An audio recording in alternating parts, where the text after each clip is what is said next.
እንዴት ውላችኋል ተመልካቾች? ይህ የኢትዮጵያ ቴሌቪዥን ነው። አሁን ከቀኑ 7 ሰዓት ሆኗል። ዜና ኢትዮጵያ እስከ 8 ሰዓት ድረስ ቆይታ ሊያደርግ በምዕራፍ 2 አሁን ተመልሷል። የሰዓቱን አበይት ጉዳዮች አስቀድሜ ልጠቁማችሁ። ኢትዮጵያ በአርቲፊሻል ኢንተለጀንስ ዘርፍ እየሰራች ያለችው ስራ ለአፍሪካ ኩራት የሚሆን ነው አሉ የላይቤሪያ የውጭ ጉዳይ ሚኒስትር ሳራ በይሶሎኒያቲ።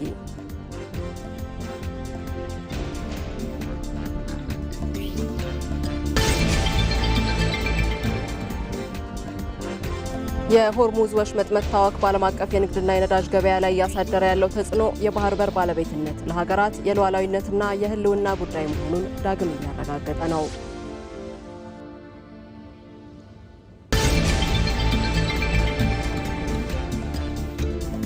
ኮሜሳ በአባል ሀገራት ውስጥ ያሉትን ሴቶች በኢኮኖሚና ማህበራዊ ጉዳዮች ያላቸውን ተሳትፎ ለማሳደግ እየሰራ ነው። በስርዓተ ጾታና የሴቶች ጉዳይ ላይ የሚመክር ስብሰባም በአዲስ አበባ እየተደረገ ነው።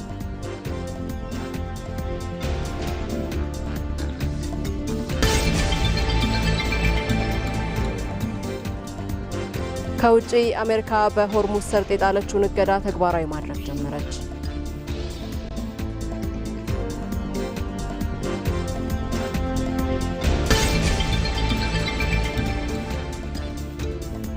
በስፖርት ዘገባችን በአውሮፓ ሻምፒየንስ ሊግ ሩብ ፍጻሜ መልስ ጨዋታ ሊቨርፑል ከፒኤስጂ የሚያደርጉት ጨዋታ ይጠበቃል የሚሉትን በአበይትነት በዜና ኢትዮጵያ ይዘናል።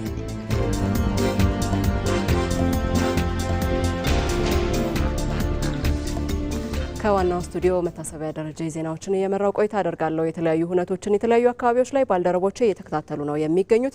በቆይታችን በዜና ኢትዮጵያ ተቀላቅለውን ተጨማሪ መረጃዎችን ያጋሩናል። ማን የት ነው ያለው የሚለውን ለመመለስ ያህል ባዬ ሙላትን እናገኘዋለን። ቀደም ሲል መግቢያችን ላይ የጠቆምናችሁ የላይቤሪያ የውጭ ጉዳይ ሚኒስትር ሳራ በይሶሎኒያቲ ዛሬ በኢትዮጵያ አርቲፊሻል ኢንተለጀንስ ኢንስቲትዩት ጉብኝት እያካሄዱ ነው የሚገኙት። ይህንኑ በተመለከተ ተጨማሪ መረጃዎችን በቆይታችን ያጋራናል።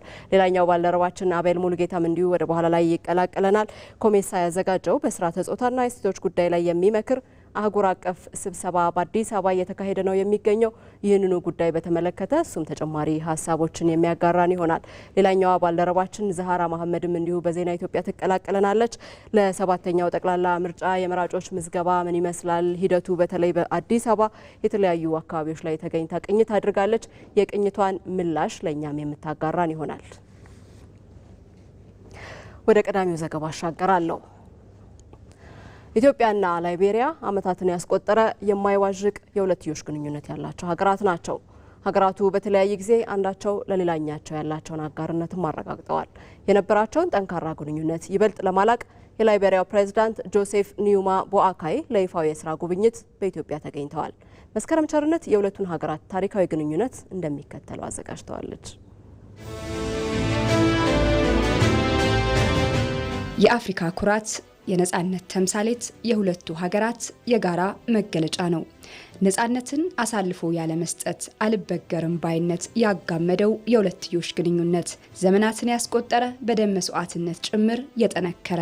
በ20ኛው ክፍለ ዘመን መጀመሪያ አብዛኛው የአፍሪካ ሀገራት በቅኝ ግዛት ስር ነበሩ።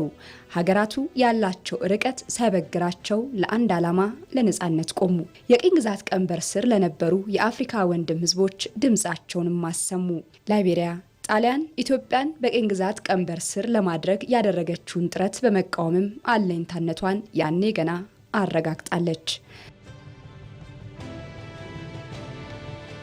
በወቅቱ የላይቤሪያ ድጋፍ ፖለቲካዊ ብቻ ሳይሆን የወንድማማችነት ምልክትም እንጂ። ኢትዮጵያና ላይቤሪያ ዘመናትን ያስቆጠረ የሁለትዮሽ ግንኙነት ቢኖራቸውም በ1958 ይፋዊ የሁለትዮሽ ግንኙነት መሰረቱ። የሀገራቱ የአንበገርም ሉዓላዊነታችንን አሳልፈን አንሰጥም የሚለው መነሳሳትም ለቀድሞ የአፍሪካ አንድነት ድርጅት ለአሁኑ አፍሪካ ህብረት መመስረትም አንድ ምክንያት ነው። ለአፍሪካ አንድነት መመስረትም የወቅቱ የላይቤሪያ መሪ ዊሊያም ቱብማን ከቀዳማዊ አፄ ኃይለሥላሴ ጋር በቅርበት በመስራት ሚናቸው ከፍ ያለ ነበር። ከምስራቅ እስከ ምዕራብ አፍሪካ የተሳሰረው የአንድነትና የጽናት ታሪክ ርቀት አልበገረውም። ይልቁንም ያለው ወዳጅነት በደም ጭምር ተሳሰረ። እውነተኛ ወዳጅነት በከባድ ጊዜ ይገነባል እንዲሉ ኢትዮጵያ በላይቤሪያ እርስ በርስ ጦርነት ወቅት የሰላም አስከባሪ ወታደር ወደ ላይቤሪያ በመላክ ወዳጅነቷን አስመስክራለች። ኢትዮጵያ የእርስ በርስ ጦርነቱን በኋላ ላይቤሪያን መልሶ በማቋቋም ውስጥም ድርሻዋ ከፍ ያለ ነበር። ሁለቱ ሀገራት የነበራቸውን ዘመን የማይሽረው ወዳጅነት በማጠናከር በግብርና፣ በጤናና በሌሎች መስኮች በጋራ በመስራት ላይ ናቸው። በተለይ የኢትዮጵያ አየር መንገድ በቀጥታ ላይቤሪያ ሞንሮቪያ ዳግም በረራ መጀመሩ የሁለቱን ሀገራት ግንኙነት ይበልጥ ያጠነከረ ነው። ይህንን ግንኙነት ይበልጥ ለማጽናት ደግሞ የላይቤሪያው ፕሬዝዳንት ጆሴፍ ኒዋማ ቦአካይ ለይፋ የስራ ጉብኝት ኢትዮጵያ ተገኝተዋል።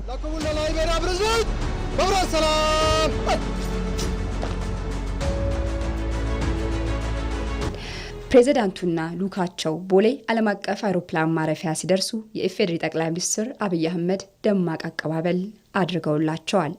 የሁለቱን ሀገራት ግንኙነት ወደ አዲስ ምዕራፍ እንደሚያሸጋግረው በሚጠበቀው በዚህ ይፋዊ የስራ ጉብኝት ፕሬዝዳንቱ በኢትዮጵያ የተለያዩ የልማት ስራዎችን እንደሚመለከቱም ይጠበቃል። ሀገራቱ በግብርና፣ በጤና፣ በመሰረተ ልማትና መሰል መስኮች በጋራ ለመስራት የሚያስችላቸውን መንገድ እንደሚቀይሱም ይጠበቃል። ኢትዮጵያ በአርቲፊሻል ኢንተለጀንስ ዘርፍ እየሰራች ያለው ስራ ለአፍሪካ ኩራት የሚሆን ነው አሉ የላይቤሪያ የውጭ ጉዳይ ሚኒስትር ሳራ ቦይሶሎ ኒያቲ። የ5 ሚሊዮኖች ኮደሮች ስልጠናም ኢትዮጵያ ለቴክኖሎጂው የሰጠችው ትኩረት ማሳያ መሆኑን ሚኒስትሯ ገልጸዋል። የውጭ ጉዳይ ሚኒስትር ሳራ ቦይሶሎ ኒያቲ ይህን ያሉት የኢትዮጵያ አርቲፊሻል ኢንተለጀንስ ኢንስቲትዩትን በዛሬው ዕለት ሲጎበኙ ነው።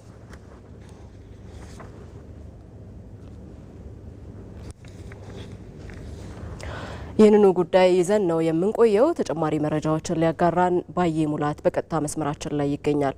ባዬ እንዴት ውለሃል? ጉብኝቱ ምን መልክ ነበረው? በዋናነት ደግሞ የተነሱ ሀሳቦችን አጠቃለህ መረጃዎችን አጋራን። መልካም መታሰቢያ። ትናንት አመሻሹ አካባቢ የላይቤሪያ ፕሬዝዳንት ጆሴፍ ቦአካይ የመሩት የልዑክ ቡድን ለይፋው የስራ ጉብኝት አዲስ አበባ መግባቱ ይታወቃልና ከእርሳቸው ጋር የቡድኑ አባል የሆኑት የሀገሪቱ የውጭ ጉዳይ ሚኒስትር ሳራ ቦይሶሎ ኒያቲ ዛሬ በረፋድ ላይ የኢትዮጵያ አርቲፊሻል ኢንተለጀንስ ኢንስቲትዩትን ጎብኝተዋል።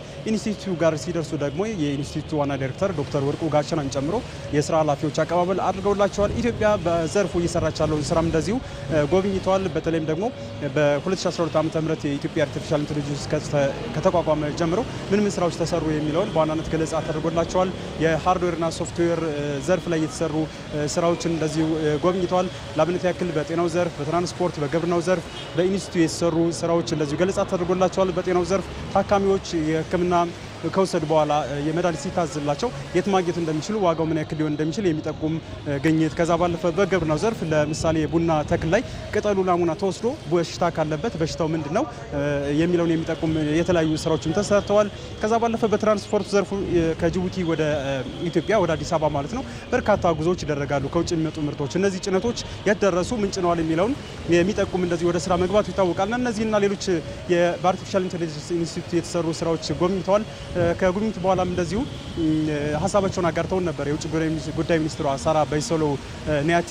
በተለይም ደግሞ አርቆ ሀሳቢ ሲኮንና ለሀገር ሀሳቢ ሲኮን እንደዚህ አይነት ስራዎችን መስራት እንደሚቻል ታዝበንበታል። እንደ አፍሪካዊ ኩራት ተሰምቶናል። ኢትዮጵያ በዘርፉ እየሰራች ያለው ስራ ለኢትዮጵያም ለላይቤሪያም ለአፍሪካም ምሳሌ የሚሆን ነው ሲሉም ነው የተናገሩት። በተለይም ጠቅላይ ሚኒስትር አብይ አህመድ ለዘርፉ ትኩረት እንደሰጡት ነው እርሳቸው የተናገሩት። በ39ኛው የአፍሪካ ህብረት ስብሰባ ጎን ለጎን ከፕሬዚዳንት ጆሴፍ ቦአካይ ጋር ባደረጉት ውይይት እንዲሁም ደግሞ በህብረቱ ስብሰባ ላይ ባደረጉት ንግግር ጠቅላይ ሚኒስትር አብይ አህመድ ስለ አርቲፊሻል ኢንተለጀንስ ኢትዮጵያም አፍሪካ መስራት ስላለባቸው ጉዳይ ማንሳታቸውን ይህ ትልቅ ምርታ መሆኑን ለወደፊቱ የሀገሪቱንም የአህጉሪቱንም ዕጣ ፈንታ የሚወስን መሆኑን ያነሱት። ከዛ ባለፈ ደግሞ ኢትዮጵያ 5 ሚሊዮን ኮደሮችን እያሰለጠነች ትገኛለችና ይህ ስልጠና ቀጣዩን ጄኔሬሽን ቀጣዩን ሀገር የሚረከበውን ትውልድ በቴክኖሎጂ ለማበልጸግ እየተሰራ ያለበት ስራ መሆኑንና ትልቅ ምርታ ሊፈጥር የሚችል መሆኑን ነው የገለጹት። ባዬ ስለ መረጃዎቹ እናመሰግናለን። መልካም ጊዜ። በሌላ ዜና ኢትዮጵያ በቴክኖሎጂ ዘርፍ ያስመዘገበቻቸው ስኬቶች ለመላው አፍሪካ ኩራት ናቸው አሉ የላይቤሪያ የውጭ ጉዳይ ሚኒስትር ሳራ ቦይሶሎ ኒያቲ። የላይቤሪያ የውጭ ጉዳይ ሚኒስትር ሳራ ቦይሶሎ ኒያቲ የተመራ ልዑክ የአይሲቲ ፓርክን ጎብኝቷል። ሚኒስትሯ በዚህ ወቅት እንዳሉት በኢትዮጵያ የቴክኖሎጂ ዘርፍ የታዩ ለውጦች ለመላው አፍሪካ ኩራት ናቸው። ኢትዮጵያና ላይቤሪያ ያላቸውን የሁለትዮሽ ግንኙነት ወደ ላቀ ደረጃ ለማሸጋገር ያላቸውን ፍላጎትም ገልጸዋል። በተለይም በቴክኖሎጂ በግብርናና በትምህርት ዘርፎች ላይ በትብብር በመስራት የሁለቱ ሀገራት ሕዝቦች ተጠቃሚ ማድረግ እንደሚገባም አስረድተዋል። የውጭ ጉዳይ ሚኒስትሯ እንደተናገሩት ወጣቶች አዳዲስ ግኝቶችን እንዲያመነጩ በፓርኩ ውስጥ የተፈጠረው ምቹ ሁኔታ ለሌሎች ሀገራት ምሳሌ የሚሆን ነው። Coming to Ethiopia periodically, we see the progress that Ethiopia has made. As it relates to development, ወደ ኢትዮጵያ በየጊዜው እንመጣለን። ኢትዮጵያ ከልማት ጋር በተያያዘ ያስመዘገበችው እድገትና ያደረገቻቸው ትልልቅ እርምጃዎችን እንመለከታለን። አሁን የምንገኘው በአይሲቲ ፓርክ ውስጥ ሲሆን በዚህ የቴክኖሎጂ ፓርክ ውስጥ በቴክኖሎጂ ረገድ ያስመዘገባችሁትን አስደናቂ እድገት እንዲሁም ወደ አርቲፊሻል ኢንተለጀንስና መሰል ዘርፎች የተጓዛችሁበትን እርምጃዎች አይተናል። ፕሬዚዳንት ቦካይ ለእኛ እንደ ቡድንና እንደ ልዑክ እንዲሁም በእሳቸው አስተዳደር ውስጥ ላለነው ሁሉ የገለጹልን ነገር ቢኖር ላይቤሪያ ከሌሎች ሀገራት የምትማርበት ደረጃ ላይ እንድትደርስ የደቡብ ትብብርን እንድታሳድግ የአፍሪካ አህጉራዊ ነጻ የንግድ ቀጠናን እንድታበረታታና አፍሪካ ለአፍሪካን በማሳደግ ረገድ የድርሻዋን እንድትወጣ እንደሚፈልጉ ነው። ስለሆነም ይህ ከኢትዮጵያ ጋር ያለን ግንኙነት በሁለቱም ወገኖች ጠቃሚ እንደሚሆን እናምናለን። እናንተም ከላይቤሪያ ተሞክሮ የምትማሩበት፣ እኛም እናንተ ካሳያችሁን እድገት የምንማርበት እድል ይፈጥርልናል። ሚኒስትሩ አክለውም ላይቤሪያ ከኢትዮጵያ የቴክኖሎጂ ተሞክሮ በመቀመር የራሷን የዳታ ማከመቻ ማዕከል ለመገንባት ያላትን ፍላጎት አረጋግጠዋል። ጉብኝቱ በሁለቱ አፍሪካዊ ሀገራት መካከል ያለውን ታሪካዊ ግንኙነት ወደ ተግባራዊ የኢኮኖሚና የቴክኖሎጂ አጋርነት የሚያሸጋግር መሆኑንም ጠቁመዋል። Ethiopia is becoming a hub where countries can host their data in a credible way, in a secure way.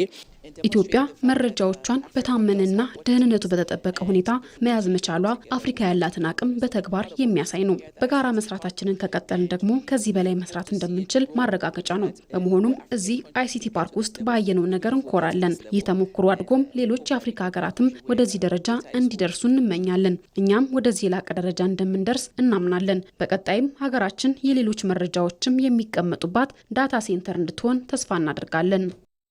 ዘገባዎቻችን እንደቀጠሉ ናቸው። ምስራቃዊና ደቡባዊ የአፍሪካ ሀገራትን በአባልነት ያቀፈው ኮሜሳ በአባል ሀገራቱ ውስጥ በስርዓተ ጾታና የሴቶች ጉዳይ ላይ የሚመክር ስብሰባ በአዲስ አበባ እያካሄደ ነው። በአባል ሀገራት ውስጥ ያሉትን ሴቶች በኢኮኖሚና ማህበራዊ ጉዳዮች ላይ ያላቸውን ተሳትፎ ለማሳደግ እየሰራ ስለመሆኑም አንስቷል።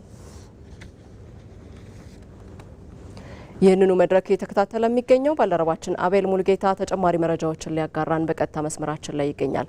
አቤል እንዴት ውለሃል? የሴቶች እኩልነት በተለይ በሀገሪቱ ውስጥ ተሳትፎ ያላቸው የተሳትፎ ሂደት ምን ይመስላል? አካታችነቱ ላይስ እየተሰራ ያለው ስራ ምንድን ነው?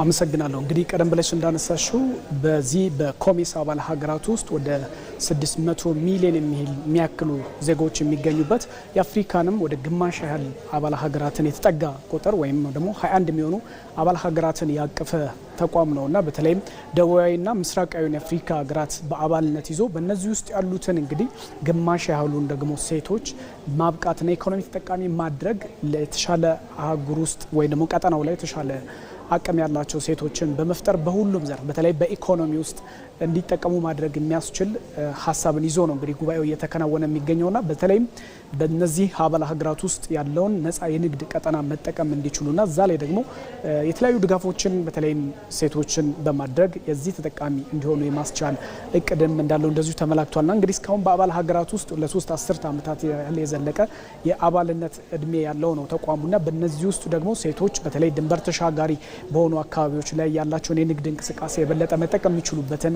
ደግሞ በእነዚህ ቦታዎች ላይ የሚሰሩበት ሰዓት ላይ ደግሞ ቴክኒካል የሆነ ድጋፎችን ማግኘት የሚችሉበትን ሁኔታ በመፍጠር ሰፊ ስራዎች ሲሰሩ መቆየታቸውም ተገልጿል ማለት ነው። እንግዲህ በዘንድሮ የ15ኛው የሚኒስትሮች ስብሰባም እንደዚሁ በቀጣይ 2 ቀናት ውስጥ የሚከናወን ነው የሚሆነው። አሁን የቴክኒካል ቡድኑ ወይም ደግሞ ኮሚቴው ነው በተለይም በስርዓተ ጾታና ሴቶች ጉዳይ ላይ የሚመክረው ጉባኤ ነው ዛሬ የተጀመረውና በተለይም ኢትዮጵያ ደግሞ ይህንን ሆስት በማድረግ ወይም ደግሞ ዝግጅቱን በማስተናገድ የተለያዩ ተግባራትን ስታከናውን እንደነበረ ተገልጿልና በዚህም የተለያዩ የአባል ሀገራቱ ዜጎች እዚህ በመገኘት በተለይም በስርዓተ ጾታና በሴቶችን የተመለከቱ ጉዳዮች ላይ ባለድርሻ አካላት ወይም ደግሞ ፖሊሲ አውጪዎችም ጭምር ተገኝተው ሀሳብና ልምድን የሚጋሩበት እንደሆነ ተነስቷል። በእነዚህ ሀገራት ውስጥ ደግሞ ያለውን የአፈጻጸም የተሻለ አፈጻጸም ያላቸውን ሀገራት የበለጠ ወደፊት በማምጣት ተሞክሮዎች የሚቀሰምበትን መድረክ እንደዚሁ እንደሆነ ተነስቷልና እዚህ ላይ የተሰሩ ስራዎች በተለይም ሴቶችን ተጠቃሚዎች ማድረግ እንግዲህ ከ600 ሚሊዮን የሚገመት ዜጎች ውስጥ በግማሽ ያህሉ እንኳን ሴቶች ናቸው ብለን ብናስቀምጥ 300 ሚሊዮን የሚሆኑ ዜጎችን የተሻለ የኢኮኖሚ ተጠቃሚነታቸው እንዲረጋገጥ መስራት የሚያስችል ሁኔታዎች እንደዚሁ መፍጠር እንደሚገባና ይህንን መስራት ደግሞ ለአካባቢ ወይም ለቀጠናው ትልቅ ለውጥ ማምጣት የሚችል እንደሆነ ተነስቷል። የኢትዮጵያ መንግስትም እንግዲህ የስርዓተ ጾታና ሴቶችን እኩል ተጠቃሚነት በማረጋገጥ ሂደት ውስጥ ፖሊሲዎችና ስትራቴጂዎችን ነድፎ በልዩነት እየሰራ እንደሆነና እዚህ ላይም የተሻሉ ልምዶች የተገኙበት እንዳለ በተለይም ከለውጡ በኋላ ሴቶችን በአመራርነት በማብቃት በንግዶች ውስጥ እንዲሳተፉ በማድረግ እድሎችንም በመፍጠር ሰፊ ስራ መሰራቱን የሴቶችና ማህበራዊ ጉዳይ ሚኒስትር ዴኤታ ሂክማ ሄረዲን እንደዚሁ አንስተዋልና ይህንን በማድረግ ደግሞ የበለጠ ተሞክሮንም ኢትዮጵያ ለሌሎች የምታጋራበትን እድል በመስራት ወይም ሴቶችም የሚጠቀሙበትን ሁኔታ በመፍጠር የአባል ሀገራቱ እጅ ለእጅ ተያይዘው ደግሞ ወደፊት መስራት እንዳለባቸው እንደዚሁ አንስተዋል። አመሰግናለሁ አቤል፣ መልካም ቀን።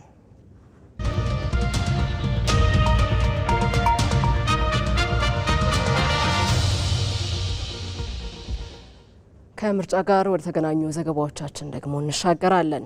በሰባተኛው ጠቅላላ ምርጫ ለመሳተፍ ዜጎች የምርጫ ካርድ እየወሰዱ ነው። በተለያዩ ምክንያቶች የምርጫ ካርድ መውሰድ ላልቻሉ ዜጎች ደግሞ የምርጫ ቦርድ የምዝገባ ጊዜውን አራዝሟል። የኢትዮጵያ ብሮድካስቲንግ ኮርፖሬሽንም በተለያዩ አካባቢዎች ያለውን የምዝገባ ሂደት በዘገባዎቹ እየቃኘ ይገኛል።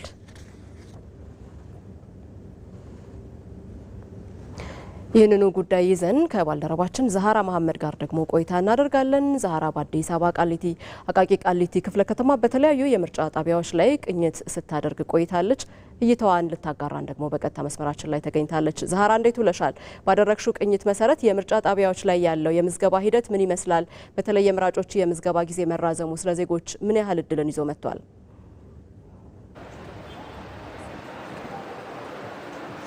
አመሰግናለሁ መታሰቢያ። እኔ የምገኘው እንግዲህ በአቃቂ ቃሊቲ ክፍለ ከተማ ነው። እዚህ እንግዲህ ከረፋድ ጀምሮ በተለያዩ የምርጫ ጣቢያዎች ላይ ተገኝቼ ቅኝት ሳደርግ ነበር።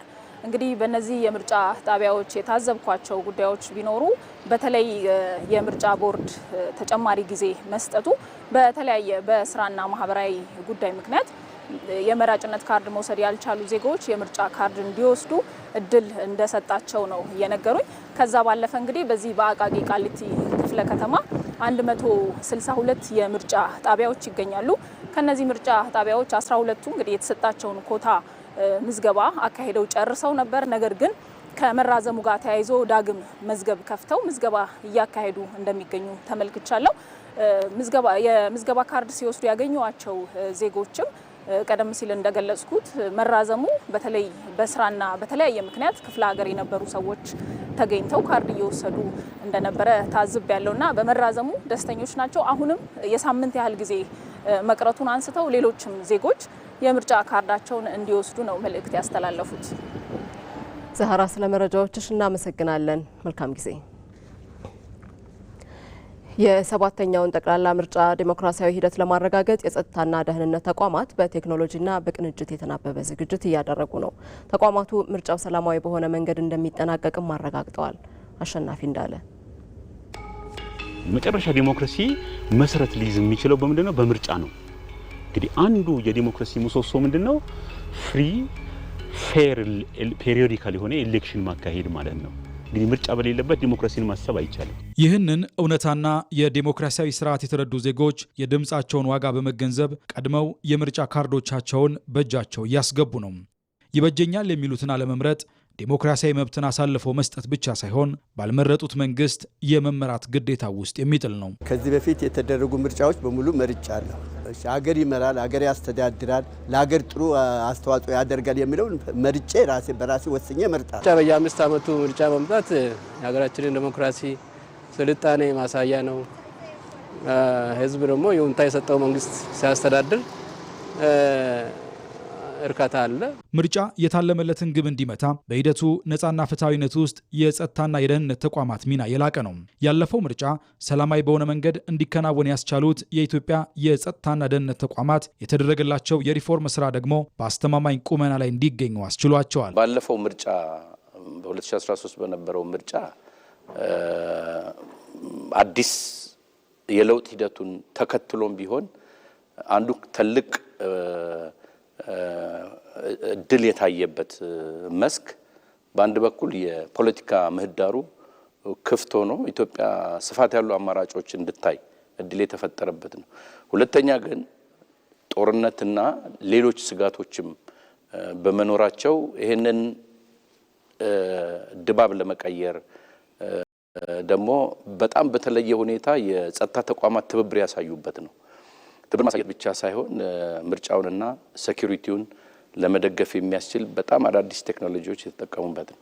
እንግዲህ ከዛ በኋላ 5 ዓመት ነው። ይሄ 5 ዓመት መንግስት በሴኩሪቲ ሴክተር ሪፎርሙ በተቋም ላይ ሰፊ የሆነ ኢንቨስትመንት በማድረግ በሰው ኃይል ልማት፣ በቴክኖሎጂ፣ በአሰራር ስርዓት፣ በአደረጃጀት ከፍተኛ የሆነ ለውጥ ያመጣበት ስለሆነ እነዚህ በየተቋማቱ የተደረጉ የለውጥ ስራዎች ተቋማቱ በተሻለ ቁመና ላይ እንዲሆኑ ለዚህኛው ምርጫ እና አጠቃላይ ለሀገሪቷ የሴኩሪቲ ሁኔታ ከፍተኛ እድል የፈጠረ ነው። ከምርጫው ቀደም ብሎ የተከናወኑ ስራዎችም ሆኑ በምርጫው ዕለትና ከምርጫው በኋላ የሚከናወኑ ተግባራት ግባቸው ኢትዮጵያ የጀመረችውን ዴሞክራሲያዊ ሂደት ማረጋገጥ ነው። ለዚህ ደግሞ ጅማሮው ሰላማዊ በሆነ መንገድ እየተከናወነ መሆኑ አስረጂ ነው። አሁን ላይ ከምርጫው እንግዲህ የምርጫ ፕሮሰስ ውስጥ አንዱ የመራጮች እና የምርጫ ካምፔን ያለው የመራጮች ምዝገባም እና ቁሳቁሶችን በየቦታው በተፈለገበት የምርጫ ክልልና ጣቢያ ማድረስ ነው። እነዚህ ስራዎች እስካሁን ይሄ ነው የሚባል የከፋ ችግር ሳያጋጥም የማድረስ ስራዎች እየተሰሩ ነው ያሉት። ህብረተሰቡም እየተመዘገበ ነው ያለው። ቁጥሩ በጣም ከፍተኛ የሆነ የህብረተሰብ ክፍል ለመምረጥ የምዝገባውን እያከናወነ ነው ያለው። ለዚህ የጸጥታና የደህንነት ተቋማት ደግሞ የዚህን ሰላምና ደህንነት የማረጋገጥ የተፎካካሪ የፖለቲካ ፓርቲዎች፣ የምርጫ ቦርድ አስፈጻሚዎች በሚንቀሳቀሱባቸው ቦታዎች ሁሉ ጥበቃዎችን የማድረግ እና የነሱን ደህንነት ጭምር የማረጋገጥ ስራ እየተሰራ ነው ያለው። ጠንካራና ልዩ የሪፎርም ተግባራት የተደረገላቸው የጸጥታና የደህንነት ተቋማት ስራዎቻቸው ዘመኑን በዋጀ ቴክኖሎጂ ጭምር የተደገፉና ምርጫውን ለማደናቀፍ የሚደረጉ የትኛውንም ጥረቶች ሀሳብ ብቻ እንዲሆኑ የሚያስችል ነው። ለዚህ ማረጋገጫው ለዓመታት ተበታትኖ ይሰራ የነበረው የጸጥታና ደህንነት ስራ በመናበብና በጋራ ሀሳብ መመራቱ ነው። በየተቋማት ያለው አቅም ብቻ ሳይሆን ተቋማቱ ከሳይሎ ሜንታሊቲ ወይም ከተከፋፈለ አስተሳሰብ ወጥተው ተደምረው አገራዊ ደህንነትን ማረጋገጥ በሚመለከት የፈጠሩት ባህል ለቀጣይ ስራችን እጅግ በጣም ከፍተኛ ነው። ይህንን አስተማማኝ ዝግጅትና ሁሉም ድምጾች ዋጋ እንዳላቸው በመገንዘብ በቀሪ ጊዜያት የምርጫ ካርድ መውሰድ እንደሚገባ ጥሪ ቀርቧል። ፖለቲካ የህዝብን ጥያቄ መልስ ለመስጠት የሚያገለግል መሳሪያ እንጂ ልዩነትን የሚያሰፋ መሆን የለበትም። የፖለቲካ ፓርቲዎች በፖሊሲ አማራጮች ላይ ቢፎካከሩ በሀገር ሉዓላዊነትና በብሔራዊ ጉዳዮች ላይ ግን የማይናወጥ የአቋም አንድነት ሊኖራቸው ይገባል። ይህም የሀገሪቱን የዲሞክራሲ ባህል ለማሳደግና ዘላቂ ሰላምን ለማረጋገጥ ወሳኝ ምዕራፍ ነው። ዛህራ መሐመድ። የሀገር ውሉ የሚጸናው በጤናማ ፉክክር ከልብ በመነጨ ትብብር ነው። በዲሞክራሲያዊ ስርዓት ግንባታ ሂደት ውስጥ የፖለቲካ ፓርቲዎች የሚያደርጉት ፉክክር አማራጭ የፖለቲካ ሀሳቦችን ማመንጫ እንጂ የሀገር መሰረት መናጃ መሳሪያ መሆን የለበትም። ፓርቲዎች ከራሳቸው ድርጅታዊ ጥቅም ይልቅ ለብሔራዊ ጥቅምና ለሀገር ህልውና ቅድሚያ ሊሰጡ ይገባል። የፖለቲካ ፓርቲዎች በሚፎካከሩባቸውና አብረው በሚቆሙባቸው ብሔራዊ ጉዳዮች ላይ ግልጽ መስመር ሲኖራቸው ለሀገራቸው የመስራት እድል ይኖራቸዋል። ሀገራዊ ጥቅም የሚባል ናሽናል ኢንተረስት የሚባል ጉዳይ ላይ አንፎካከርም። እሱ የጋራችን ነው፣ የምንቆምበት ነው። ናሽናል ኢንተረስታችንን ሀገራዊ ጥቅማችንን የማንጠብቅ ከሆነ እንደ ሀገር የለንም። እንደ ሀገር የለንም ማለት ግን ብዙ ነገር ነው ትርጉሙ። ፖለቲካ የለም፣ ምርጫ የለም፣ ፖለቲካ ፓርቲ የለም፣ ምንም ነገር የለም ማለት ነው። በጣም አፌክት ያደርገናል። ስለዚህ የጋራችን ነው ማለት ነው፣ የምንቆምበት መቆሚያችን ነው። እሱን በደንብ ለይተን የቱ ጋ ነው ከመንግስት ጋር መቆም ያለብኝ የቱ ጋር ነው መፎካከር ያለብኝ የሚለው ነገር መለየት አለበት ማለት ነው። ይሄንን የምናደርገው በጋራ ሀገራችንን ለማሻገር ነው። ፖለቲካ አንድ ነገር ነው፣ ስልጣን አንድ ነገር ነው፣ ሀገር ደግሞ ሌላ ነገር ነው ማለት ነው። ፉክክር በባህሪው የህዝብን የኑሮ ሁኔታ የሚያሻሽሉ የፖሊሲ አማራጮችን ለህዝብ በማቅረብ ላይ ሲያተኩር ዜጎች ካሉ የሀሳብ ብዝሃነቶች መካከል የተሻለውን እንዲመርጡ እድል ይሰጣቸዋል። ይሁን እንጂ ይህ ፉክክር የሀገርን መሰረታዊ ተቋማት ሰላምና ሉዓላዊነትን በሚነኩ ጉዳዮች ላይ የሚደረግ ሳይሆን በእነዚህ የጋራ እሴቶች ላይ ፓርቲዎች የአቋም አንድነት እንዲኖራቸው ይጠበቃል። በተለይም በልዩነት ውስጥ አንድነትን በመፍጠር ልዩነቶች የጥል ሳይሆን የውይይትና የሰላማዊ ክርክር መድረክ እንዲሆኑ መስራት የዲሞክራሲያዊ ባህል ግንባታ ዋና አካል ነው። የፖለቲካ ኃይሎች ከፓርቲያቸው ትርፍና ኪሳራ በበለጠ ለሀገር ሰላምና ደህንነት ቅድሚያ የመስጠት ኃላፊነት አለባቸው። ከፓርቲም በላይ ከሁላችንም ከፐርሰናል ከነፍሳችንም በላይ የሆነው የሀገራዊ ጥቅማችን ነውና የሀገራዊ ጥቅማችንን በማስቀደም መንግስትን ማስቀጠል በራሱ ስኬት ሆኖ የሚታይበት መንገድ ምንድነው? እሱ ከመንግስት ሰላም ከሌለ መንግስት ቀጣይነትና የተረጋጋ ካልሆነ የሚመጣውን የእርስ በርስ ግጭት እንዲሁም ደግሞ ለስርዓት አልበኝነት በር ስለሚከፍት በዋናነት የሀገር ጥቅም በማስቀደም የምናደርገው ምርጫ መሆኑን በዚህ ማረጋገጥ እንፈልጋለን። እንዲሁም ደግሞ የፖለቲካ ፓርቲዎች እንግዲህ በዋናነት በሀገር አቀፍም ይሁን በክልል ደረጃ የተመዘገቡ በሰላማዊ መንገድ እንንቀሳቀሳለን ብለው ሰርቲፊኬት ይዘው የሚንቀሳቀሱ ሁሉ ሀገር ስላለ ነው በሰላማዊ መንገድ እንንቀሳቀሳለን የተባለውና ሀገር ጥቅም አሳልፎ የሚሰጥ አካልን በጋራ የምናወግዝ መሆኑ የሚታወቅ ነው። ብሔራዊ ጥቅሞቻችን ላይ ብዙ ያሳለፍናቸው ታሪኮች አሉ፣ በተለያዩ መልኮች ማለት ነው። ብሔራዊ ጥቅሞቻችን ላይ በጋራ የምንቆምባቸው ወይም ቆመን የመጣንባቸው ጥቅሞቻችንን ለማስጠበቅ ብዙ ርቀት የሄድንባቸው መንገዶች አሉ። የትኛውም የፖለቲካ ፓርቲ ኢትዮጵያ ውስጥ በሰላማዊ መንገድ ተንቀሳቅሼ የሕዝቤን የሀገሬን ጥቅም አስጠብቃለሁ ብሎ ሲል መጀመሪያ አጀንዳ አድርጎ መምጣት ያለበት ማሰብም መለየትም ያለበት የኢትዮጵያን ብሔራዊ ጥቅም ነው። ይህ ማለት በምርጫ ሂደትም ሆነ በዕለት ተዕለት የፖለቲካ እንቅስቃሴ ውስጥ የሀገርን ሕልውና አደጋ ላይ የሚጥሉ ንግግሮችና ድርጊቶችን በማስወገድ በሰለጠነ መንገድ መፎካከርን ይጠይቃል። በመሆኑም ፖለቲካ የሕዝብን የጋራ ቤት መገንቢያ መሳሪያ እንጂ የልዩነት ምንጭ እንዳይሆን ሁሉም ባለድርሻ አካላት በተለይ ደግሞ ፖለቲካ ፓርቲዎች የጋራ ግንዛቤ ሊይዙ ይገባል።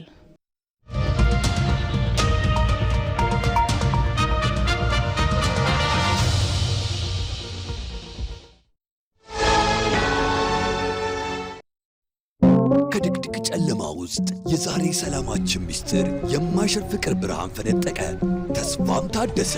በቀራንዮ ላይ ታየ። ይህም የፍቅር ብርሃን ሁሌም የትም አንድ ያደርገናል፣ በፍቅር ያስረናል፣ በመተሳሰብ ይገምደናል። እንኳን ለብርሃነ ትንሣኤው በሰላም አደረሰን። በዕለተ ፋሲካ በጌታ ትንሣኤ በቀራንዮ ላይ ታየ፣ በጎልጎታ ላይ ታየ። የዓለም መድኃኒት የጌታ ትንሣኤ በዕለተ ፋሲካ በጌታ ትንሣኤ ሁሉም የሚያስቡልን ማሰባቸውንም በተግባር የሚያሳዩን ወዳጅ ዘመድ፣ ቤተሰብ፣ ጓደኞቻችን የሚልኩትን ገንዘብ የኢትዮጵያ ንግድ ባንክ ከጉርሻ ጋር በዛው ፍጥነት ያደርስልናል። ከተለያዩ የዓለም ሀገራት በኢትዮ ዳይሬክት፣ በካሽጎ፣ በፋስት ፔ፣ በወገን ሴንድና በሌሎችም የሐዋላ አስተላላፊ ድርጅቶች በኩል ገንዘብ ሲላክሎት በእያንዳንዱ ዶላር የ10 ብር ተጨማሪ ጉርሻ ያገኛሉ። ከመጋቢት 26 እስከ ሚያዝያ 24 በተለያዩ የውጭ ሐዋላ አስተላላፊ ድርጅቶች በኩል ከ50 ዶላር በላይ ለሚቀበሉ 290 ዕድለኞች በየቀኑ 10 ሺህ ብር፣ ከ500 ዶላር በላይ ለሚቀበሉ 16 ዕድለኞች በየሳምንቱ 50 ሺህ ብር ሽልማት ያገኛሉ። መልካም የትንሣኤ በዓል! የኢትዮጵያ ንግድ ባንክ ሁሌም የሚተማመኑበት ባንክ።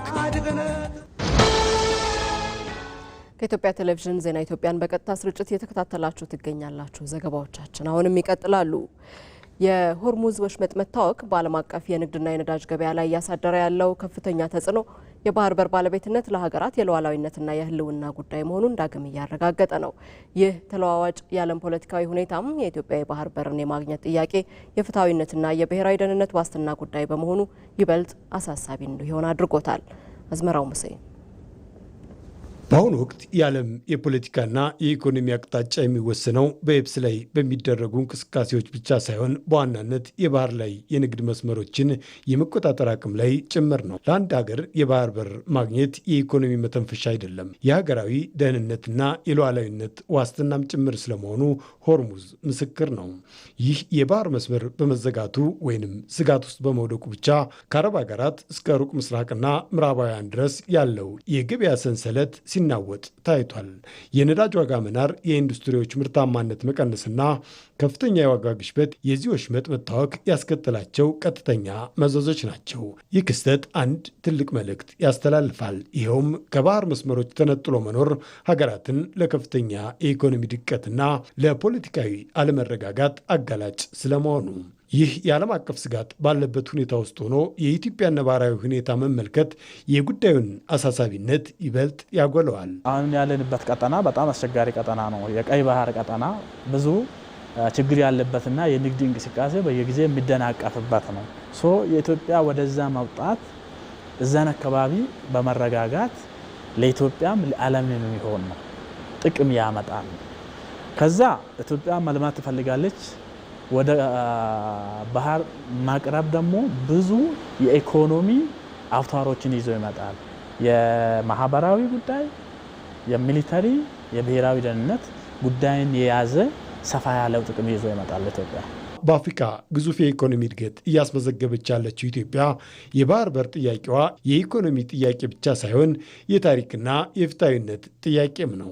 የባህር በር የሌላቸው ሀገራት የውጭና የገቢ ንግድ እንቅስቃሴያቸው በሶስተኛ ወገን ፈቃደኝነት ተመስርቶ የሚከናወን መሆኑ አሳሳቢ ያደርገዋል። በዚህም የብሔራዊ ደህንነት ጉዳዮች ዋስትና የሚያጡ ይሆናል። ይህም የኢትዮጵያ ሉዓላዊነትና የብልጽግና ጉዞ ምን ያህል እየገደበው እንዳለ ማሳያ ነው። አሁን የምናየው ማለት ነው የኢራንና የአሜሪካ ጦርነት የናቫልና የአየር ላይ የቴክኖሎጂ ነው። የግራውንድ ፎርስ ጥላ የለም እና በዚህ ሁኔታ ካየ አሁን ትንቅንቁ ጦርነቱ ውስጥ ናቫል ፎርስ ትንቅንቅ ነው። የራሱን ማርከብ የማስጠበቅ ደህንነቱን የማስከበር ጉዳይ ነው። ስለዚህ ኢትዮጵያ ዓለም ላይ ነግዳ ጠንካራ ኢኮኖሚ ለመገንባት ያንን ሊጠብቅ የሚችል ናቫል ፎርስ ያስፈልጋታል። ያ ደግሞ ወደዛ አክሰስ ሲኖረን ነው። የሚሊተሪ ፎርስ የሴኩሪቲ መሳሪያዎችንም በጅቡቲ የምናስገባውና በሌላ ሀገር ተከራይተ ስታስገባ በሶስተኛ ወገን ያንተ ምስጢር በደንብ ያውቃል ማለት ነው። በዛን ጊዜ አንተ የታጠቀው መሳሪያ የኢንተለጀንስ የምትጠቀማቸው መሳሪያዎች፣ ሌሎች ብሔራዊ ምስጢር የሚባሉ ጉዳዮች ኦልሬዲ ሌላ ሀገር ያውቃል ማለት ነው።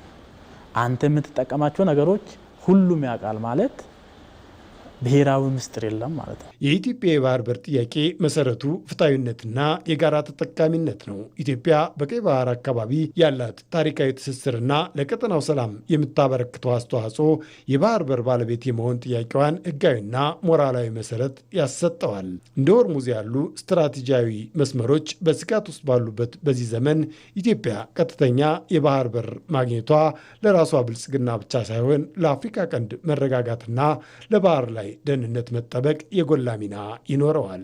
የባህር ተደራሽነትን ትኩረት አድርጎ መስራት የኢትዮጵያን አቅም በከፍተኛ ደረጃ ሊያሳድግ የሚችለው አንዱ የባህር ተደራሽነት ነው። እስካሁን ባለው ሁኔታ ኢኮኖሚያችን ኦፍኮርስ ማደግ ችሏል። ኢኮኖሚ ማሳደግ ተችሏል። ከተሞቻችንን ማዘመን እየቻለን ያለበት ሁኔታ አለ። ነገር ግን ከዚህ የተሻለ መስፈንጠር ካለብን፣ ወደ ውጭ መመልከት ካለብን የባህር በር ማግኘት ብዙ ችግሮቻችንን የምንፈታበትን እድል ይሰጠናል ብዬ አስባለሁ። እኛ በጅቡቲ በኩል ከጅቡቲ ተከራይተን ወደ ሌላ ዓለም ስንሄድ ይነሳም ይብዛም በጅቡቲ ፍላጎት መንገድ ነው የምንሄደው። አንድ ጊዜ ከት ሊሆን ይችላል ማለት ነው እና በሌላ የበራችን ቁልፍ ሌላ አካል እጅ እንዳለ ነው። ወደ ባህር በር ስንወጣ ወደ ሬድ ሲም ይሁን ወደ ኢንዲያን ኦሽን ስንወጣ የራሳችን ማውጫ እናገኛለን ማለት ነው። ከዓለም ጋር ነፃ ሆነን የምንንቀሳቀስ ይሆናል ማለት ነው። እናም የሆርሙዝ ወሽመጥ ክስተት እንደሚያሳየን የባህር በር ባለቤት መሆን ለሀገራት የህልውና ጉዳይ ነው። ስለሆነም የኢትዮጵያ የባህር በር ጥያቄ ከጎረቤት ሀገራት ጋር በሰላማዊ መንገድ የሚቋጭ የቀጠናውን የኢኮኖሚ ትስስር የሚያጠናክርና ፍትሐዊ የዓለም አቀፍ የንግድ ተጠቃሚነትን የሚያረጋግጥ በመሆኑ ወቅታዊ ምላሽ የሚሻ የታሪክ አደራ ነው። ኢትዮጵያ በየዓመቱ ለወደብ ኪራይና ለሎጂስቲክስ አገልግሎት የምታወጣው በቢሊዮን የሚቆጠር ዶላር ከሀገሪቱ አጠቃላይ እድገት ጋር በቀጥታ የሚጋጭ የኢኮኖሚ ጫና ሆኗል። አሁን ላይ ያነሳች ያለው የባህር በር ጥያቄዋ የመንግስት የፖሊሲ ጉዳይ ብቻ ሳይሆን ከእያንዳንዱ ዜጋ የዕለት ተዕለት ኑሮ ከሸቀጦች ዋጋ መናርና ከወደፊት ተስፋ ጋር ጥብቅ ቁርኝት ያለው የህልውና ጉዳይ ነው። ነጻነት ፍቅሩ ለኢትዮጵያ የባህር በር ጥያቄ ከካርታ ላይ እንደሚታይ ሰማያዊ ቀለም ብቻ የሆነ የቅንጦት ጉዳይ አይደለም። እኛ እኮ ጥያቄውን ያነሳነው ለቅንጦትና ተጨማሪ ፍላጎት ለማስፋፊያችን አለ። በእርግጥም በዚህ ውስጥ ከዚህ የተሻገረ እውነት ነገን ያለመ ወደ 130 ሚሊዮን የሚጠጋ ህዝቦች የህልውና የነጻነትና የክብር ቀይ መስመር ጥያቄ ጭምራለ። የባህር በር የኢትዮጵያ የማንነት አካል ነው፣ የታሪኩ አካል ነው እና አንድ ነገር የማንነቱ አካል የታሪኩ አካል የሆነውን ነገር ጥሎ ወይም ደግሞ ትቶ ሙሉ ህልውና ይኖራል ማለትም አይቻልም እና እጅግ በጣም የህልውና ጥያቄ ነው ማለት ነው። ይህን ጥያቄ በታሪክ ስህተት በትውልድ ስህተት አገሪቷ እንድትቆለፍ ሆኗል። አሁን በሆነ አጋጣሚ በተሰራ የትውልድ ስህተት በሆነ አጋጣሚ ደግሞ አገሪቷ የህልውና ፈተና ሲደርስባት የመተንፈስ ያለመተንፈስ ጉዳይ ሲደርስባት እንደ ሀገር ሉዓላዊነቷን እንደ ሀገር ህዝቧን ጠብቃ የማስቀጠል የመቀጠል ፈተና ስለሆነባት ወደ ነበርኩበት ግዛት ልመለስ በህጋዊ መንገድ ብላ ነው የጠየቀችው። ኢትዮጵያ በየዓመቱ ለወደብ ኪራይ የምትገብረው በቢሊዮን የሚቆጠር ዶላር እንደ ቀዳዳ ፌስታል የልማት ውሃዋን ያፈሰዋል። በአሁኑ ወቅት ወደብ አልባ ሀገር መሆኗ ደግሞ የኢኮኖሚ እንቅስቃሴዋ በሌሎች ቤት ውስጥ እንደሚኖር ተከራይ አድርጓታል። ለኢትዮጵያ የባህር በር አስፈላጊነት ከእያንዳንዱ የዜጎቿ ጥያቄ ጋር የሚያያዝ ነው። እናም ኢትዮጵያ ኢኮኖሚዋን ብሔራዊ ጥቅሟን ማስከበሪያ መንገዷን ጀምራለች። ኢምፖርት አለን፣ ኤክስፖርት አለን። ይሄ ኤክስፖርት እና ኢምፖርት ቫልዩ አለው፣ የራሱ ቫልዩ አለው። እስከ 20 ቢሊዮን ዶላር ያወጣል። ይሄንን ዲፔንድ ሆነን የምናስተላልፈው በባህር ወደብ ላይ ነው። ስለዚህ ይሄ ተጎዳ ማለት ኢኮኖሚያችን ይሄን ያጣል ማለት ነው። ከዛ በተጨማሪ ደግሞ ለሎጂስቲክስ የምናወጣው ለባህር ወደብ የምናወጣው አለ፣ ወጪዎች አሉ። እንግዲህ ለባህር ወደብ የምናወጣው ወጪ በመርከብ ሳይድ የምናወጣው አለ፣ በጭነት ሳይድ ደግሞ በካርጎ ሳይድ ደግሞ የምናወጣው ወጪ አለ። ይሄ ወደኛ ቢሆን ይህን ማስቀረት ቢቻል አንደኛ ገቢው ለኛ ነው ይሄ፣ ሁለተኛ ደግሞ ተጨማሪ ኢፊሽንሲ መጨመር ይቻላል። የባህር በር ጉዳይ የትርፍና የኪሳራ ስሌት ብቻ አይደለም። ጂኦፖለቲካዊ ውጥረቶች በቀጠናው በናሩ ቁጥር የንግድ መስመሮች በሌሎች ሀገራት ፍቃድና ፍላጎት ላይ ብቻ መመስረታቸው ብሔራዊ ደህንነትንም ለከፍተኛ አደጋ ያጋልጣል። ለኢትዮጵያ የባህር በር ማግኘት የኢኮኖሚ ነጻነትን ከማወጅ ባለፈ እንደ ሀገር በራስ የመተማመንን አቅም ዳግም መገንባት ነው። ከላንድ ሎክድ ሀገሮች ደግሞ ከፍተኛ ህዝብ ቁጥር ያላት ነች ኢትዮጵያ። ኢኮኖሚያ በከፍተኛ ሁኔታ እያደገ ያለ ነው። በወደብ ስናጣ 1 ሚሊዮን ምናምን ቶን የማይበልጥ የነበረን ወጪ ገቢ ዛሬ እስከ 20 ሚሊዮን ሜትሪክ ቶን ወጪና ገቢ ንግድ ማስተናገድ ወይም ደግሞ ማንቀሳቀስ የምንችልበት ደረጃ ደርሰናል። ይሄ በ2030 ደግሞ እየጨመረ ወደ 35 እስከ 34 ሚሊዮን ሜትሪክ ቶን ይሄዳል። ስለዚህ ፖፑሌሽኑም በዛው ልክ እያደገ ነው የሚሄደው። እስከ 200 ሚሊዮን እና ከዛ በላይ የሚደርስ ህዝብ ይደርሳል ተብሎ ነው የሚተነበየው። ስለዚህ ይሄ ሀገር እንደ ትልቅ ህዝብና ትልቅ ሀገር ትልቅ ኢኮኖሚ እንደሚያንቀሳቅስ የባህር በር መኖር ግዴታ ነው። ባህሩ ለኢትዮጵያ ሩቅ ሊሆን ይችላል፣ ነገር ግን የነጻነት ጥሪው ከእያንዳንዱ ኢትዮጵያዊ ልብ ጋር ተዋህዷል። ኢትዮጵያ የአሰብ ወደብን ያጣችበት ሂደት ከሞራልና ከዓለም አቀፍ ህጎች የተቃረነ ግብታዊ ውሳኔ ነው። በወታደራዊ ኃይል የተገኙ ድሎች በደካማ ፖለቲካዊ ውሳኔዎችም ተቀልብሰዋል። ተስፋዬ ጫኔ ከኢትዮጵያ እያንዳንዱ ታሪኳና ስልጣኔዋ ጀርባ ቀይ ባህርና የወደብ አማራጮቿ በጉልህ ይጠቀሳሉ። ከነዚህ የኢትዮጵያ ታሪካዊ ወደቦች መካከል ደግሞ ትውልዱ ያለ ፍትህ በግፍ የተነጠቀው የአሰብ ወደብ ጉዳይ አንዱ ነው። የኤርትራ እንደ ሀገር ከኢትዮጵያ መገንጠልን ተከትሎ የኢትዮጵያ ታሪክና ማንነት የነበረው የአሰብ ወደብም ከኤርትራ ጋር አብሮ መሄዱ ከህግም ከሞራልም የተቃረነ ክስተት ሆኖ ለ3 አስርተ ዓመታት በላይ ተቆጥረዋል። አሰብ ማለት እኮ ኢትዮጵያ ማለት ነው። ስንት ዓመት ኢትዮጵያ ነበር ማለት ነው። ኢትዮጵያ ከፊት አሰብ የነበረ መንግስተኛ ታሪካችን አልሰማንም። አፋር ኢትዮጵያ ነው፣ አሰብ ኢትዮጵያ መሆን ነው የምናውቀው። እኛ አባታችን አባታችን ዘመን አሰብ እንደዛሬው ከፍትህ በተቃርኖ ከኢትዮጵያና ከኢትዮጵያውያን እጅ ከመውጣቱ አስቀድሞ በወደብ ከተማዋ ብዙ ያሳለፉ አያሌዎችን ያን ወርቃማ ጊዜ በትዝታ መነጽር እንዲህ ያስታውሱታል። ተስፋዬ ለስላሴ ይባላል ነው። ከ1978 ዓመተ ምህረት ጀምሮ በአሰብ ወደብ በባህር ትራንስፖርት ባለስልጣን ሰራተኛ ነበርኩኝ። ኤርትራ እስክትገነጠል ድረስ ባለው ጊዜ ውስጥ በተለይ የዘመን መለወጫ በዓል አከባበር ልዩ ነው። ልዩ የሚያደርገው ባህር ኃይሎች ፓውዛ ያበራሉ። ቀን ነው የሚመስለው። ሁሉም ባህር ላይ ሄዶ መጠመቅና መጫወት ድምቀት ይሰጠው ነበር። ያም ሆኖ ግን ኢትዮጵያን ከጥንት ጊዜ ጀምሮ ሲያቆስሏት የነበሩና ከውስጥ የበቀሉ ባንዳዎች ምክንያት የወደብ ባለቤት የነበረችው ኢትዮጵያም የጂኦግራፊ እስረኛ እንድትሆን ተፈርዶባታል። አሰብ ቀይ ባህር የኢትዮጵያ መሬት ነች። ከአሰብ ጀምሮ መቀነቱን ተከትሎ እስከ ዳይላክ ድረስ የአፋሮች መሬት ነው። ይህ ብቻ አይደለም። ሃይማኖታዊና ባህላዊ መሪዎቻቸው አውሳ ውስጥ ናቸው። ባህላዊ አስተዳደር ሃይማኖታዊም ነው፣ ባህላዊም ነው፣ ፖለቲካዊም ነው። ሰንተሩ ኢትዮጵያ ውስጥ ነው።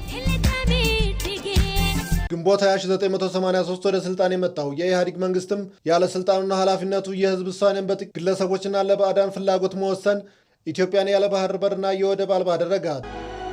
ኤርትራ በእብሪት ተነሳስታ ኢትዮጵያን ስትወር ገና ከጅምሩ ጦርነቱ በኢትዮጵያ አሸናፊነት እንደሚደመደምና የባህር በራችን ጉዳይ ከወዲሁ እንዲታሰብበት ኢትዮጵያውያን በአጽንኦት አሳስበው ነበር። ኢትዮጵያ በአሰብ ላይ ያላት መብት ህግን፣ ታሪክን፣ የህዝብ አሰፋፈር ወዘተ አስመልክተው ይቀረው በማይባል መልኩ ተንትነው አስረድተዋል። ይህ ሁሉ ጥረት ኢህአዴግ ከጀመረው የተሳሳተ ጎዳና እንዲታቀብ ለመምከር ነበር።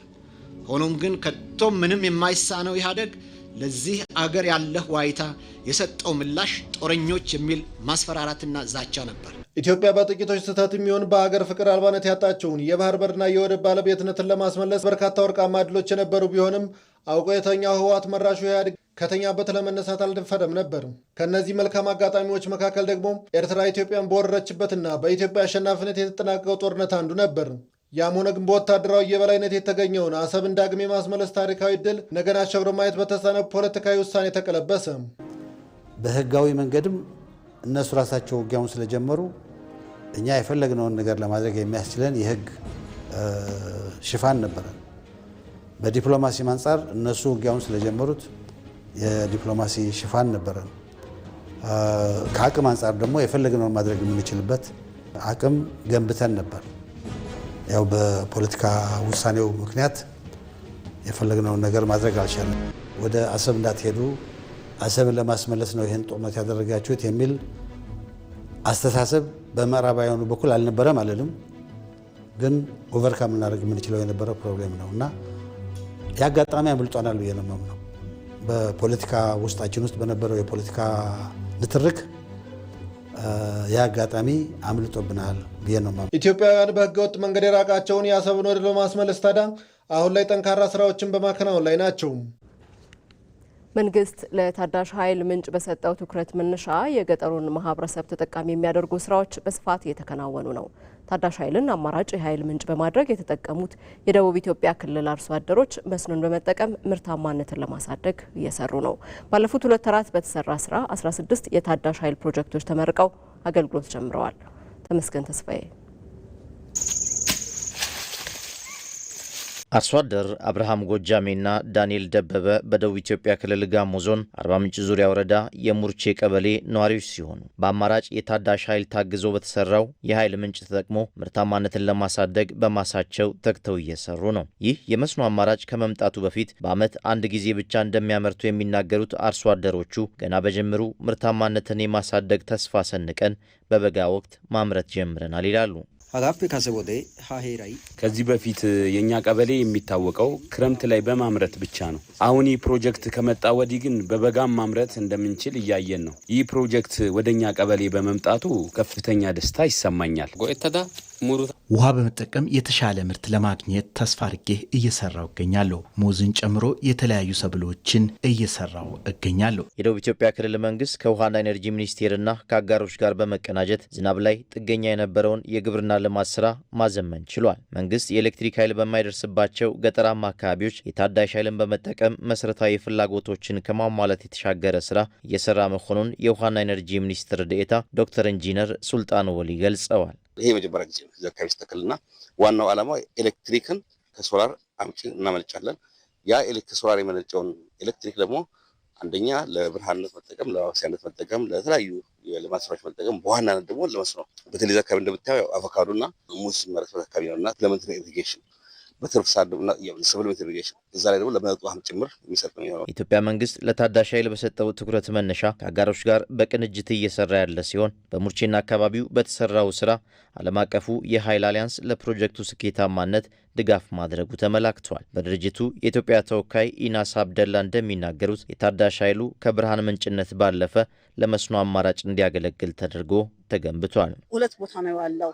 የውሃ ስራና አሁን እኮ የምናየውና የኤነርጂ ስራ አለው።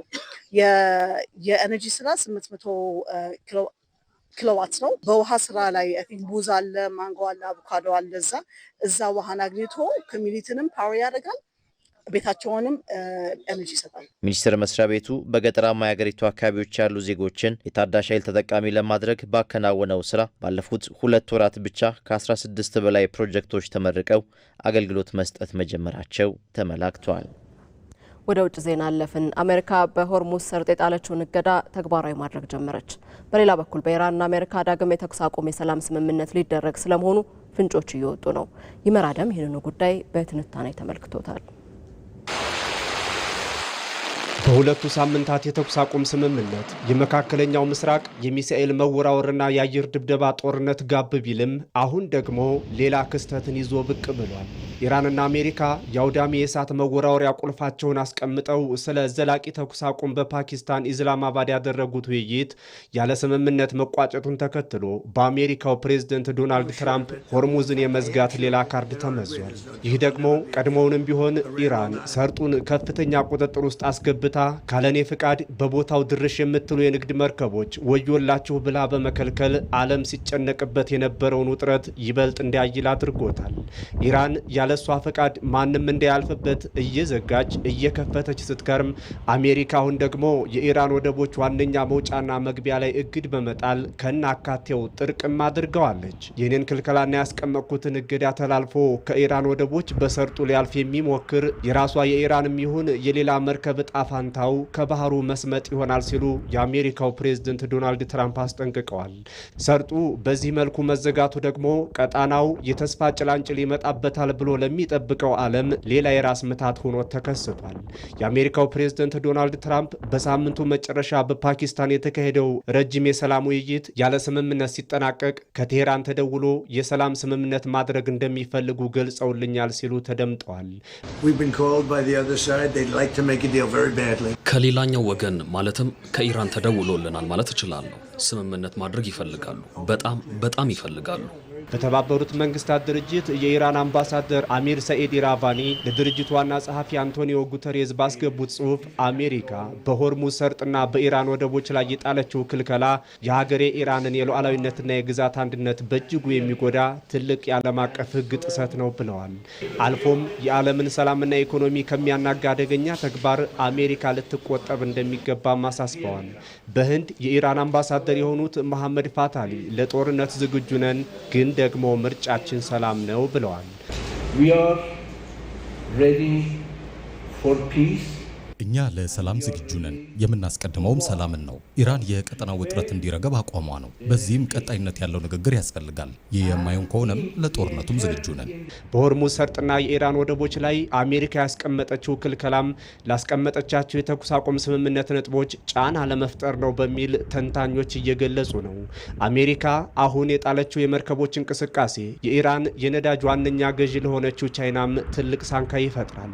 ቻይናም የዓለም የነዳጅና የኤነርጂ ጥሬ ዕቃ መተላለፊያ የሆነው ሆርሙዝ ያለምንም ክልከላ ደህንነቱ የተጠበቀ የባህር እንቅስቃሴ መደረግ እንዳለበት በውጭ ጉዳይ ሚኒስትሯ ቃል አቀባይ በኩል ገልጻለች።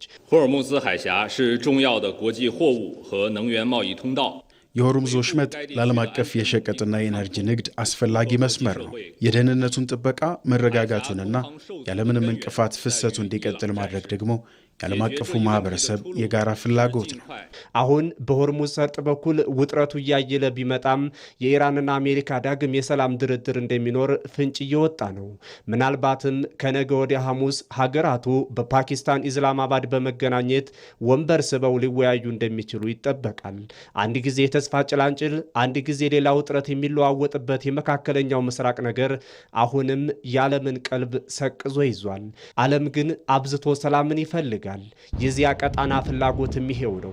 የሆርሙዝ ሰርጥም እንደ ወትሮ እንቅስቃሴ ሁሉ የንግድ መርከቦች የሚርመሰመሱበት መሆንን ይሻል። በመጪዎቹ ቀናት ዳግም ይደረጋል ተብሎ የሚጠበቀው የኢራንና የአሜሪካ የተኩስ አቁም ስምምነትም ተስፋን የሚያለመልም ፊርማን ይዞ ይመጣ ይሆን ወይስ እንደ ባለፈው ሳምንት እንዳደረጉት ውይይት ያለ ስምምነት ይጠናቀቅ ይሆን?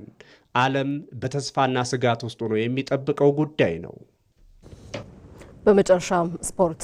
በአውሮፓ ሻምፒየንስ ሊግ ሩብ ፍጻሜ የመልስ ጨዋታ ሊቨርፑል ከፒኤስጂ የሚያደርጉት ጨዋታ ይጠበቃል። አሰልጣኝ አርነ ስሎት ውጤቱን ለመቀልበስ የተለየ ነገር ለማድረግ ተዘጋጅተናል ሲሉ፣ ሉዊስ ኤንሪኬ ቀላል የማይባል ፈተና አንፊልድ ላይ ይጠብቀናል ብለዋል። ኢድሪስ አህመድ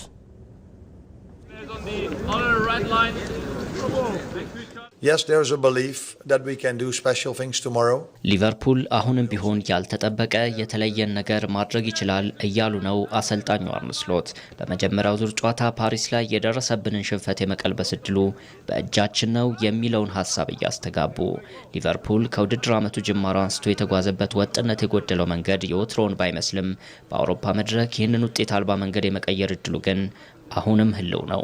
ምንም እንኳ ፓሪስ ላይ በመጀመሪያው ዙር በፓሪስ ሰን ዠርሜን የደረሰባቸው የ2-0 ሽንፈት መንገዱን ጥያቄ ውስጥ ቢከተውም ደግሞም የሜርሲሳይዱ ክለብ በአውሮፓ መድረክ በመጀመሪያው ዙር ሁለትና ከዚያ በላይ በሆኑ ግቦች ተረቶ ካጠናቀቀባቸው 13 ጨዋታዎች ውጤቱን መቀልበስ የቻለው በሁለቱ ብቻ ነው።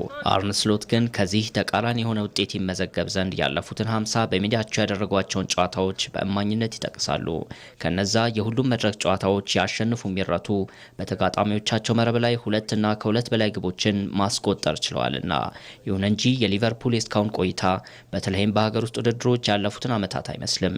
በሊጉ 5ኛ ደረጃ ላይ የሚገኘው ሊቨርፑል በሻምፒዮንስ ሊጉ በ4 ጨዋታዎች ሽንፈትን ያስተናገደው ከ6 ዓመታት በኋላ ለመጀመሪያ ጊዜ ነው። የፈረንሳይ ሊግ 1ን እየመራ የሚገኘው የአውሮፓ ሻምፒዮኑ ፒኤስጂ በውድድር ዓመቱ በሻምፒዮንስ ሊጉ ተሳትፎ ካደረጉ ቡድኖች የተሻለውን ጉዞ አድርጓል።